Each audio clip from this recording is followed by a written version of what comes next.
I want you to consider two people, okay?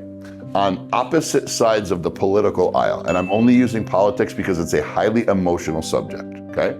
I want you to take someone who is a Democrat or a left-leaning political individual on this side. This is a black person. This person has a father who was a civil rights activist, okay?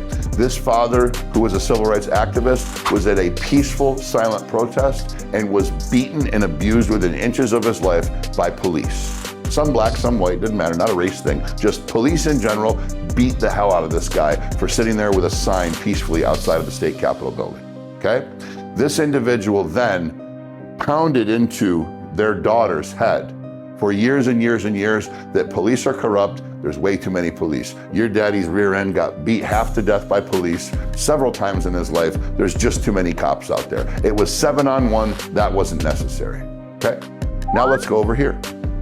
This person is a white, 40-year-old male whose father was a cop, whose father did corrections work and was in the jail trying to do CPR on somebody and save their life when 7 gang members came in and beat him to death.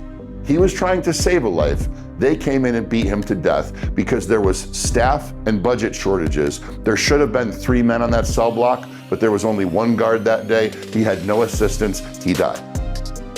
Dead, no more daddy. This individual is highly right-leaning, highly conservative, believes that the police force is not strong enough, believes that there should be more police, they should be better weaponized and more capable of protecting one another. Whereas this individual, whose daddy was beat within inches of his life, believes that there should be less police officers. Let me ask you a question. If those two people have a conversation, and each one of them logically and compassionately and not emotionally, just logically and compassionately explains their argument, who's gonna think, who do you think will change whose mind first?